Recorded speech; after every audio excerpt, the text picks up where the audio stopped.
открывается клавирным концертом. Если не фортепианным концертом, а правильно сказать клавирным концертом, потому что сегодня мы его интерпретуем на одним сучасным инструменте, разделу часового такого инструмента не было. Можно допускать, что Канит Бах имел такой инструмент, напевно, он писал для его, але мы кажем клавирный концерт, это не значит, что мы начинаем концерт, другое отделение концерта с музыкой высокого барокко. Или так называется на песни, иновито справедливо так называется, потому что все досягнения Ренессанса и барокко раннего стало увособились во всей своей красе, во всей мудрости, во всей гениальности автора, иновито у эпохи высокого барокко, у первой половины 18 столетия.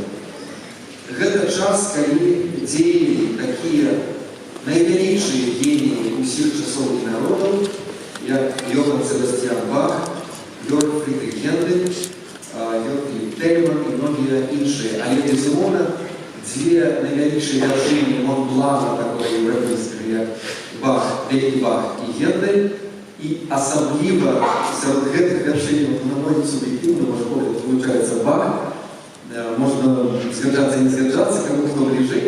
Бах, Гендель в неким смысле больше интернациональный, что его и лёс так склав, что и композитор немецкий, и композитор английский, трошки как звонюшка, да, и белорусский, и польский. А Бах все ж таки властный немецкий, и в той же час вельми универсальный, и он сусветный. Это целая галактика Баха. Бах увособил у своей творчости лепшие досягнения музыки ранейших эпох, и усей своей творчестью свидетельствовал, что он глубокий верник, проповедник и навык евангелист. Его можно назвать евангелистом Яном у музыки, а просто пятым евангелистом, проповедует, так его называть, кто хочет. Наша коллега музыказнаўцаў. Потому что сапраўды его деятельность это суцэльная проповедь. Калісьці, вучачыся ў советской музычной школе, поздней советской, мы еще не подозревали, что инвенции, которые по нашим пальцам начинают звучать до ре, ми, фа, ре, ми, до, соль, что это зашифрованные символы библейские, христианские, что это абсолютно ясные немцам 18 столетия проповедь. Допустим, на день Никога, свята церковного, або на одинарний день. І ось гэты мотивы, якія гучаць, якія один з другим звязываются, переплетаются, оказывается, это целая мова. И вот диво, разумеете, мы разумеем, что и египтяне действительно нацарапали на неких каменях старожитных иероглифов, и это мова, это разумеем. А вот в конце 20-х столетия мы не верили, что кое-что писал Бах и іншие его соучастники, особенно немцы, сколько писали, это так само мова.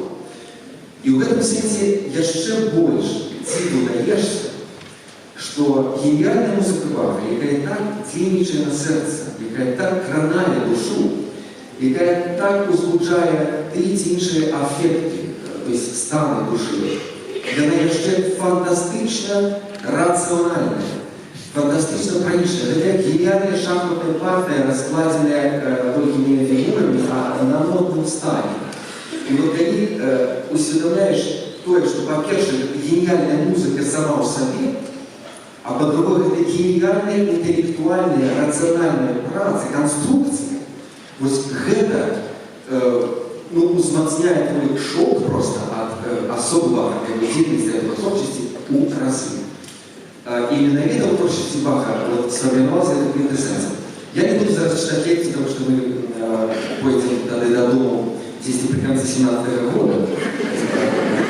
Бах — это целая пьяна, это галактика, у наш Стив Березков долго яспонца, сапраўды ўражанне, што меў прамы канал з Господом, і то яму казаў зараз гэты матыў, зараз гэты, і ён выказваўся. Вы ведаеце, што нават у творчества, ніби светской, ніби не церковного плану и призначения, ён пишет, ён живее, ён наполнен, и для него это натурально. В ogóle немецкий народ 17-18 столетия настолько воспринял владыку протестантской хорабы, и это немецкие науковцы сказалось, что яны становятся натурой життя. Яны чуюць гэту мадэль, ясна пра гэта гаворка, і чуюць наступна пра гэта. Так вось, недоўга трымаючы інтрыгу, клавірны канцэрт фа-мінор, ён пра той же самое Леонидове, что будут сегодня спевать и хор, и наша наступная солистка Наталья Акимина, ён про Христа, ён про Творцу Айца, ён про покуты Христа, про наканованность и мотив наканованности и мотив жалю часова, починая этот концерт. Фа-фа, не фа-фа, фа-фа стержение. Мотив плача. Ми-фа, и он стержать, то есть наканованность. Тройчі повторене, ритмічне, як належала у риториці, така формула, це просто перший такт. Ви розумієте, який космос? А може далее. Другая частка – це молитовне сузирання, якого тяжко знайти в волі музичної літератури, лепшого, більше узносного, більше натхненного. Третя частка – слухай, лауреата международного конкурса Юрия Блинова и оркестр Капелла Академии. Клавирный концерт Баха «Фа-минор».